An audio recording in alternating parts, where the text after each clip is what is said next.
Hello everyone, my name is Natalia and today we're going to make this adorable little chick. Look how cute it is. It measures approximately 4.5 to 5 centimeters. It's super tiny. You can make this chick as a gift, as a party favor. Imagine you have an animal themed birthday party or something like that, and you can make several to give out as keychains. They turn out really cute and it's very quick to make. I hope you really like it. Don't forget that I'll leave the list of materials in the description box. Let me know in the comments what you think, if you liked it, if you found it easy, or if you would make it. And without further ado, let's get started. Alright ladies, let's start with a 3mm hook. We're going to make a slip knot. Make 5 chains. We have 1, 2, 3, 4. And then finally 5. This is the complete set. Insert your crochet hook into the second chain. From the hook, let's take a closer look. That's 1 and then 2. That's precisely where you need to insert it, okay? In this very second chain, you will then proceed to make an increase in single crochet. An increase, to clarify, specifically means placing 2 single crochets into the very same stitch. I have completed 1. And it's important that we mark that particular stitch. Now, make another single crochet in the exact same place. Following that, I am going to make 2 additional single crochets.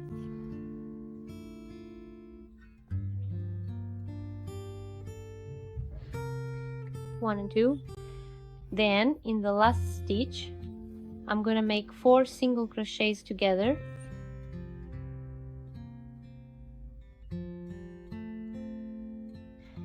One and also 2,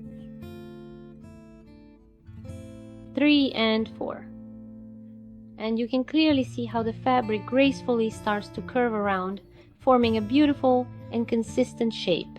Now, with careful precision, we are going to begin crocheting along this entire side, and as we meticulously work our way across, we will simultaneously and very neatly hide this yarn tail as we go, ensuring a clean and professional finish.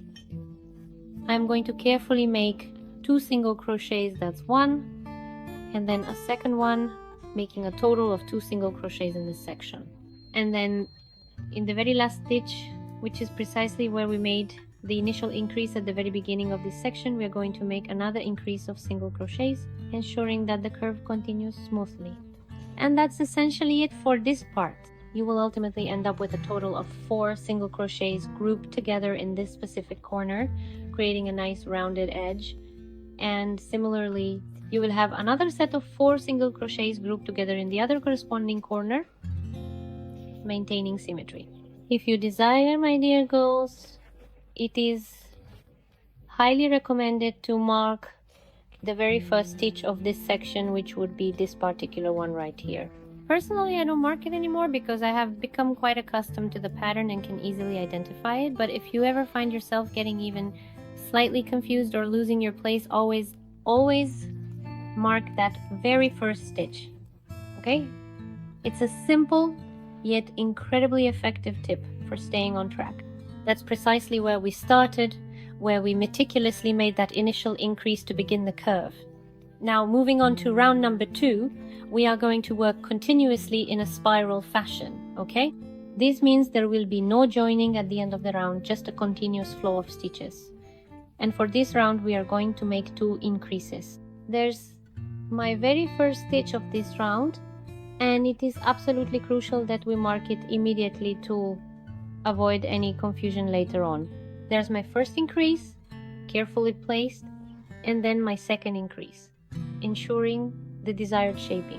Now I will proceed to make 2 single crochets on, and then a second one, making a total of 2 single crochets. And now for a significant shaping element, I'm going to make 4 increases in a row. That's 1 increase, then a second increase, followed by a third increase, and finally a fourth increase. So to reiterate, that's 3 and 4 increases in this section. Now I will make 2 single crochets on, and then a second one, making a total of 2 single crochets. And in the last 2 stitches I have remaining, I'm going to make 2 increases. That's 1 increase and then the second and last one, completing the shaping for this part. And with that, I successfully finished round number 2, ready to move on. For round number 3, we are going to diligently follow a specific sequence. 1 single crochet followed immediately by 1 increase, and we will repeat this entire sequence twice. So first, 1 single crochet. Remember to mark this one as it's the beginning of the repeat now, an increase right after it, then another single crochet, and finally another increase to complete the sequence.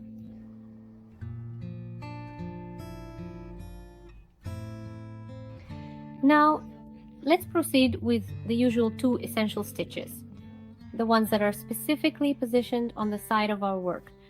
These are stitch number 1 and stitch number 2.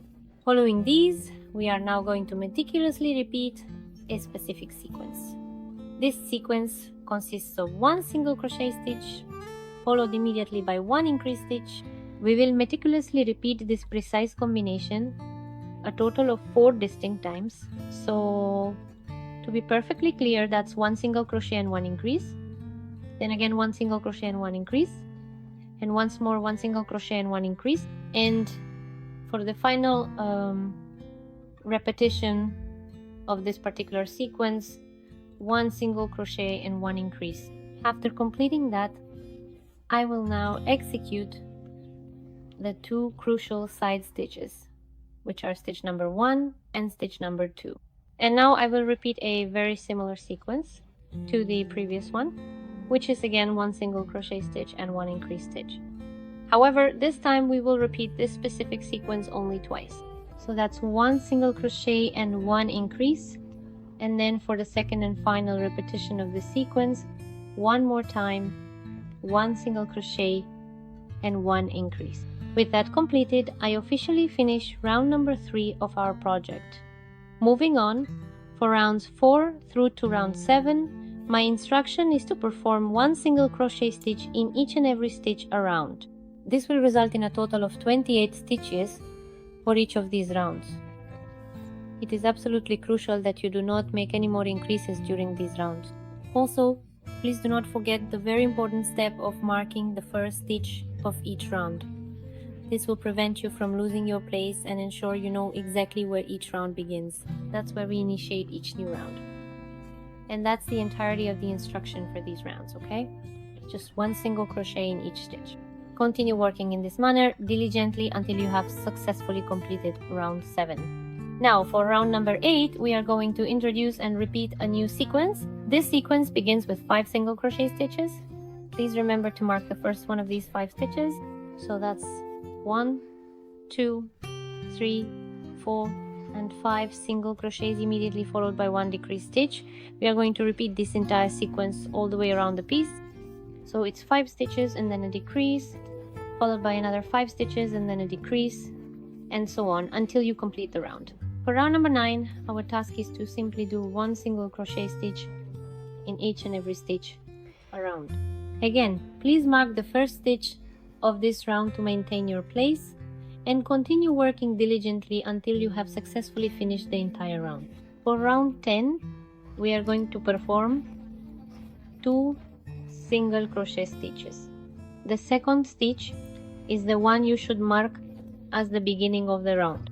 So that's 1, 2 single crochets, and then immediately after a decrease stitch. We are going to repeat this specific sequence a total of 6 times. Okay girls? So to reiterate, repeat the pattern of 2 stitches and then a decrease, 6 times in total. Finally, for round 11, you will do 1 single crochet stitch in each and every stitch around. As always, mark the first stitch of the round and continue working all the way around until the round is complete. Girls, I have now successfully finished round number 11, and I have also already carefully inserted the eyes into our project. The eyes are typically placed at approximately 5 millimeters from the edge, and to determine their precise placement, we count the rows. We count 1, 2, 3, 4, 5, 6, 7, 8, and 9. Therefore, the eyes are strategically placed between rows 8 and 9. Okay? You need to try to place them as centered as possible and with about 2 stitches of space between them. Okay, there will always be a little more than 1 stitch of space, but just use the image as a guide. For round number 12, we do 1 single crochet and 1 decrease. Repeat this sequence all the way around: 1 stitch, 1 decrease, 1 stitch, 1 decrease. For round 13, we are going to meticulously make 12 single crochets. This means you will place 1 single crochet into each individual stitch all the way around until you reach the very end of this particular round. Once you have successfully completed this step and finished the entire round, it is crucial to stuff the piece very well, ensuring it is firm and holds its shape nicely. After stuffing, you will need to cut a generously long tail from your yarn. This long tail is essential because we will be using it specifically to close up the opening of the piece. Once the tail is cut, gently pull it completely through the last loop to secure it. Next, carefully thread this long yarn tail onto a yarn needle, which will make the closing process much easier. As you can clearly observe, at this point, we should have a total of 12 single crochets forming the opening. We are now going to proceed by going through all 12 of these single crochets. But it is very important to remember that you will only be picking up the front loop of each stitch. Okay? This technique helps create a neat closure. So, as we carefully go around, pull the yarn through each front loop and diligently count them aloud to ensure accuracy. I have 1, 2, 3, 4, 5, 6, 7, 8, 9, 10, 11, and finally 12. After passing through all 12 front loops, gently pull the yarn tight to completely close up the hole, and then securely tie a knot to fasten it. To finish, carefully hide the remaining yarn tail inside the stuffed piece using your needle, and now you can confidently cut off any excess yarn. With the needle, gently lift up anything that might have sunken in during the stuffing process and carefully shape the piece a bit to achieve the desired form. Now, for the next step, take an orange, thread this. Specific color is chosen because we are going to use it to create the nose and the adorable little feet for our creation. So make sure to cut a fairly long piece of this orange thread. Okay? This length will give you enough working room. Begin by marking the precise spot for the nose right here, using the provided image as a clear visual guide for placement. To locate it accurately, look below the row of eyes and count down the rows. 1, 2, 3, 4, 5, 6, 7. The nose will be positioned between rows 7 and 8, and it will take up approximately 2 stitches in width. Carefully insert your needle from the back of the piece, making sure to leave a small tail of yarn at the back. This tail will be used to tie a secure knot later on. Pass the needle through the designated nose area twice to create a prominent nose. If you feel it needs more definition or thickness, you are absolutely welcome to go through more times. Girls, please pay close attention and look here. I have already marked the exact locations where we will be making the charming little feet. To determine their placement, we will count from this specific row, which is designated as row number 1, 1, 2, and 3. It goes between row 2 and row 3. First, place the pins and make sure it looks good, that it's centered, and that's where you'll make them, okay? So we're gonna go over it about 3 times, and as always, if you want to go over it a few more times, you can. I wanted to mention, it takes up about 4 stitches between one pin and the other. 1, 2, 3, and 4.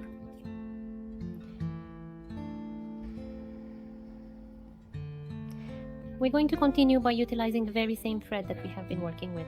However, should you find yourself in a situation where you run out of this thread, or if any other circumstance arises that necessitates a change, for instance, if you feel a bit dizzy and need to pause your work, which is something we definitely want to avoid, the correct procedure is to simply go back to your previous stopping point here, securely tie a knot to finish off the current thread, and then carefully take another fresh thread to continue your project. Before proceeding further with our work, it is absolutely crucial that we take a moment to meticulously check and confirm that everything is in order and properly prepared.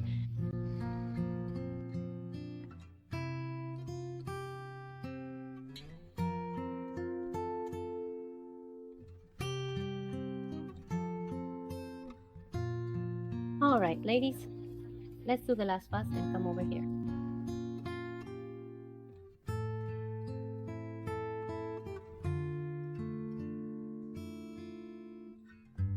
Look how beautiful it is. Okay, let's carefully tie a secure knot and then hide it completely inside.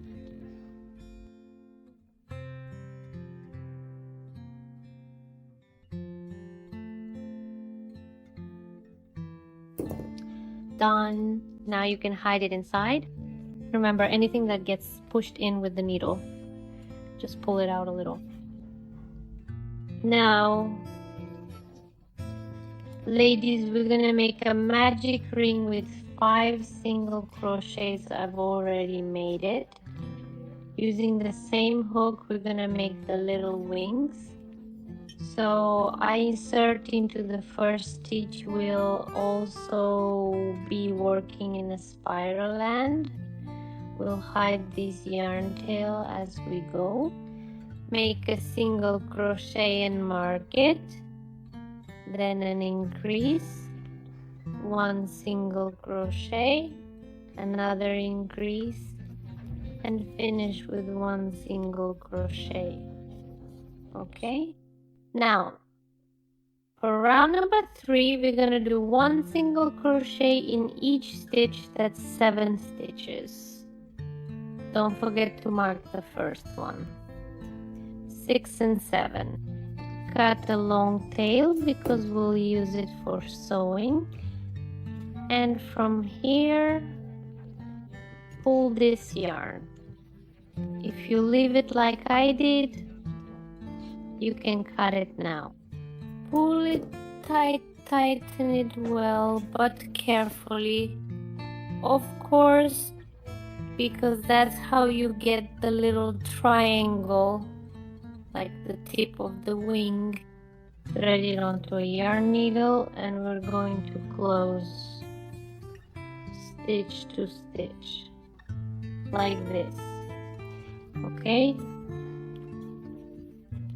and it will look like this.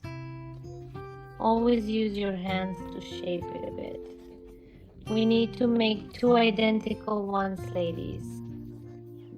So the wings both are sewn the same way, more or less, on this row, the row with the eyes around here. It should look like this on this row. That's where we sew. Okay, first look at the top to make sure both are even. Okay, first pin them in place, then sew them on. I always recommend that. Well, here I have a bit of yarn sticking up, so I'm gonna try to go back through there to fix it so it doesn't stick up.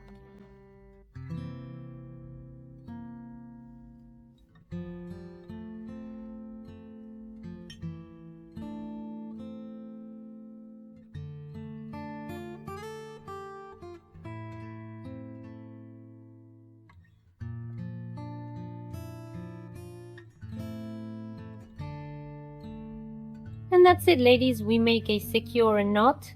Here, make sure to place the knot at the back or discreetly underneath so it's as completely hidden as possible. Then carefully hide the remaining yarn inside. Now, you can precisely cut it if you wish to do so. If you happen to notice that the wings are sticking up a little too much, you can certainly add an additional stitch right here to gently hold them down. But for my personal preference, this currently looks perfectly fine, so I will happily leave it exactly like this for now. Ladies, now with white thread, leave a tail so we can tie a knot later. I've already completed this particular part, this eye, and we are going to proceed in roughly from up here and then come out directly underneath. And we come out, the thread is.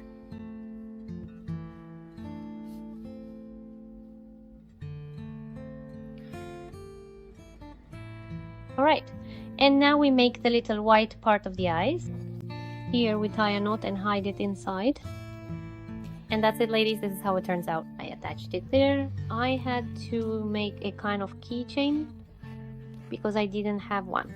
I thought I did, but I didn't have one. So I made one with, well, with, I don't know what these little things are called, with little ring like this. I opened them up and put them on, alright? But that's really up to each person's taste. However you want to attach it. But look how cute it is. I hope you guys really liked it. Don't forget to give me a thumbs up if you did. Sending you a big kiss, and I'll see you in the next video.